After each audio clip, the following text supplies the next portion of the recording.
Hey, what's going on, everyone? This is Mitch. Hope you guys have had a great Monday and a great start to your work week. This is going to be a longer video. We're going to discuss a lot here. The dominant topic of this conversation in this video is going to obviously be the tropics. We have Hurricane Sam, which is undergoing some changes as we speak. We have two areas of interest here in the tropical Atlantic that have the chance to take maybe the next 1 to 2 last names in the 2021 hurricane list of names. And then towards the latter half of this video, we're going to break down an area of interest not deemed by the National Hurricane Center, but it's an area that garners some interest as we get into the first part of October, as Climo favors this part of the region right here in the Western Atlantic and the Caribbean. We're going to talk about some things that I'm seeing in this area. So a lot to discuss. So if you got the time, stick with me with this video because there's a lot to break down here. So if you guys have not subscribed, definitely hit the subscribe button. You guys have been amazing with the support over the last 7 to 10 days.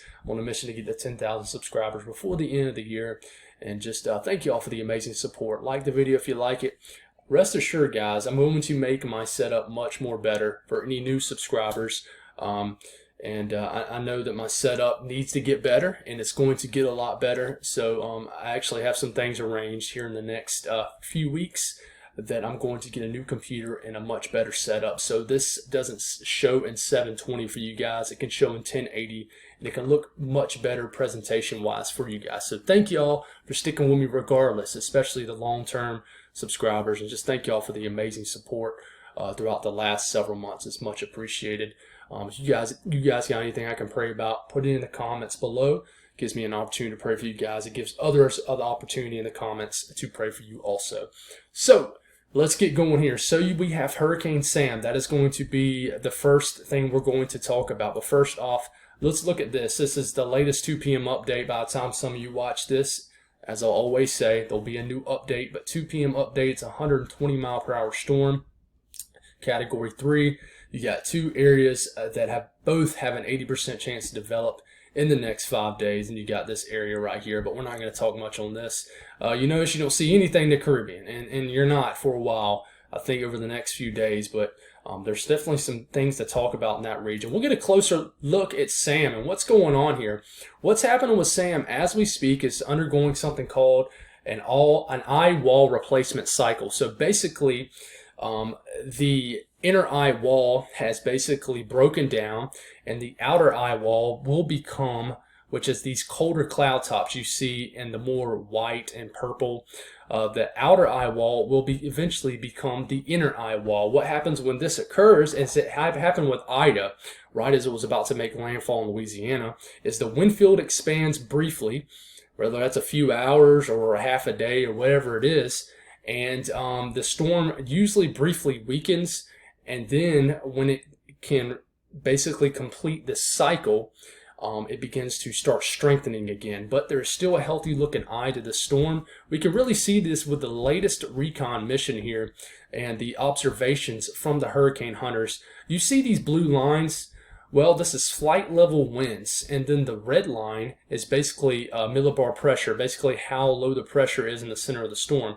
Obviously, the closer they are riding to the center of the storm, the more it drops, and then the low is met, and then they get to the other side of the storm, and the pressure begins to climb. So you look at the flight level winds, well, they spike right here. Normally, they spike right before they get into the center of the storm, as you have the eye wall, right? Well, they spike well before they get to the center of the storm, then they drop, and then they kind of do another brief spike right here. That's clear evidence that this storm is undergoing an eye wall replacement cycle, and there's two distinct spikes in flight level wind readings. Even though the inner eye wall spike is definitely not as high as that outer eye wall spike, but that is because the outer eye wall will eventually become the dominant inner eye wall, and that's what occurs when you have this cycle. You look here and you look where the plane flew through. You have 83 to 96. You pretty much have, as far as you converting knots to miles per hour, you have well over 100 mile per hour winds. And you notice the wind field is pretty broad now, and that's because it's undergoing this eye wall replacement cycle.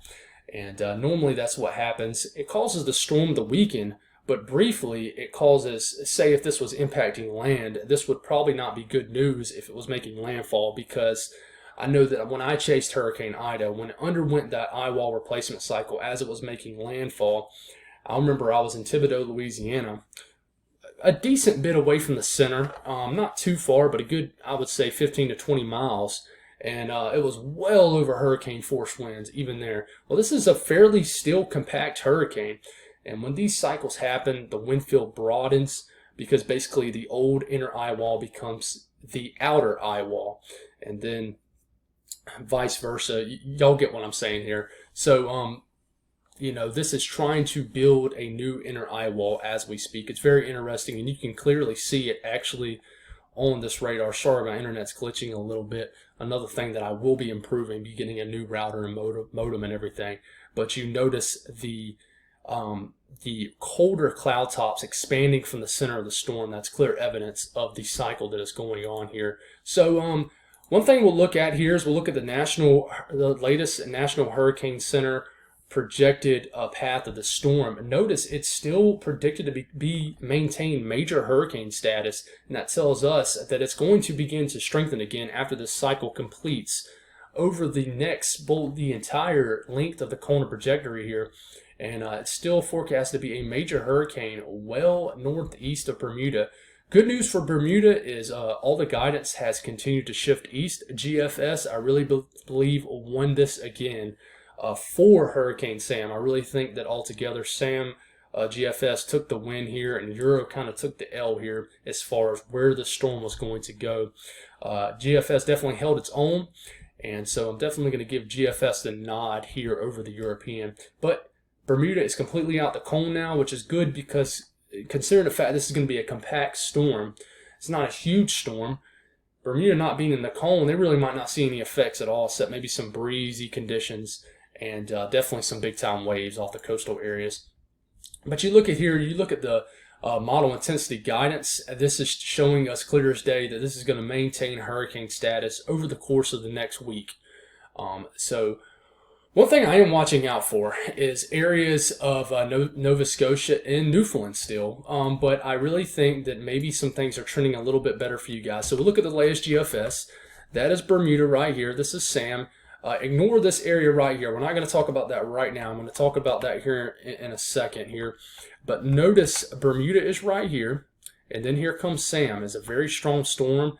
Hurricane Sam will make its closest approach to Bermuda Friday night into Saturday morning, and then it's pulling away, but there's still that cutoff low, that trough, that still tries to pull this storm in and pulls it north and makes a very close pass to Newfoundland, but it's still trending east. So I think that eventually Newfoundland might be out of any kind of scare in the long term regardless, but Newfoundland still needs to watch out for sure.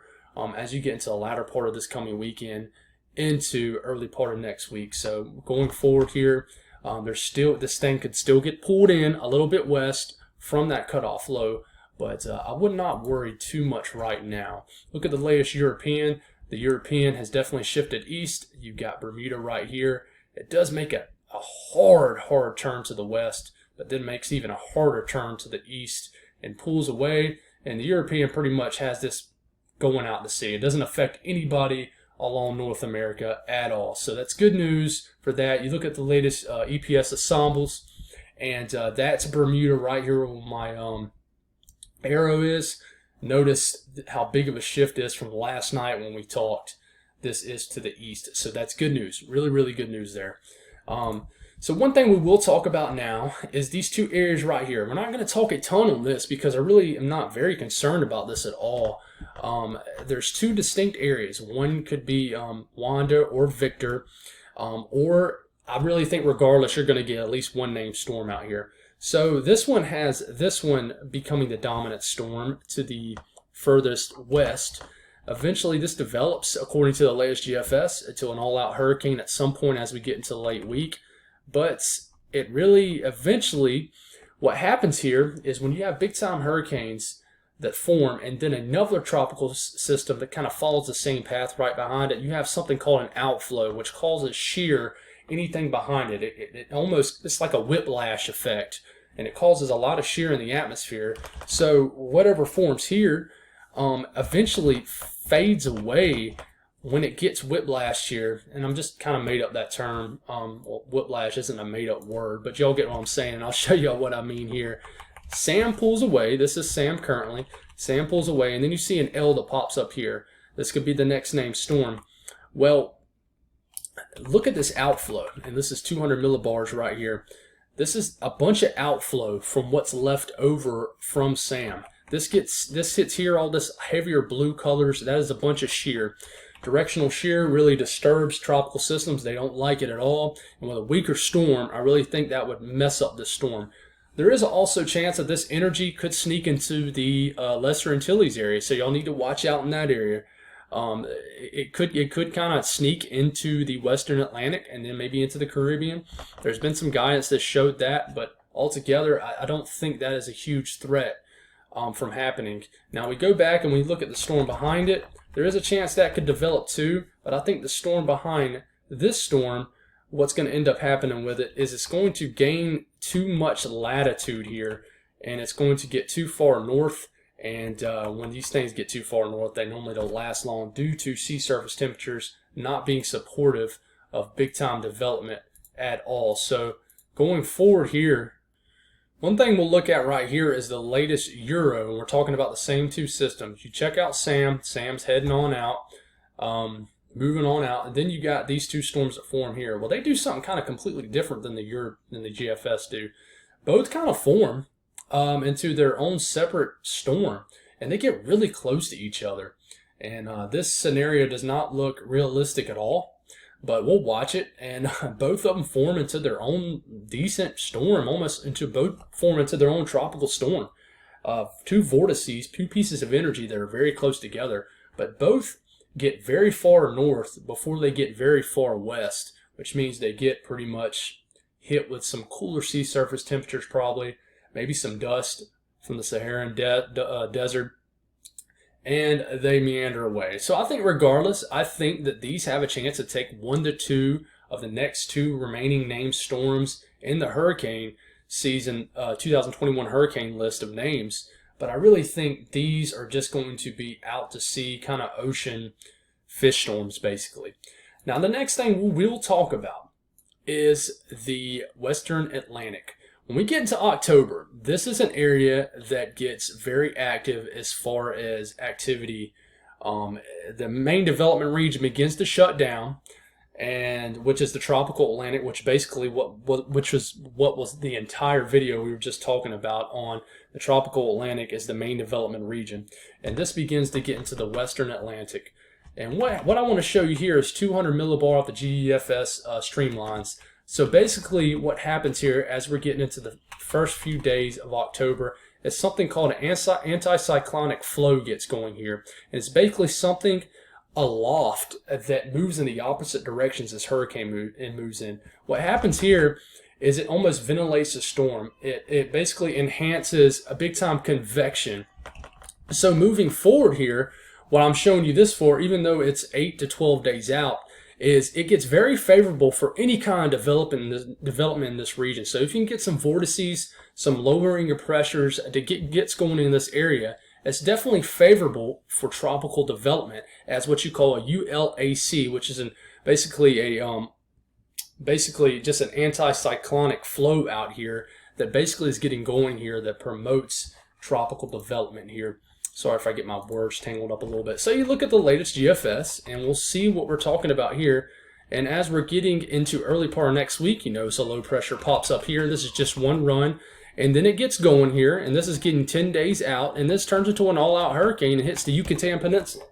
So, you know, we're going to see a lot of fantasy, meaning storms that are very far out in the models starting to show up in the not the tropical Atlantic, but the Western Caribbean, and basically the Caribbean and the Western Atlantic. You're going to start to see a lot of crazy things on social media, and I think this is going to become a very active area as we get into the first part of October.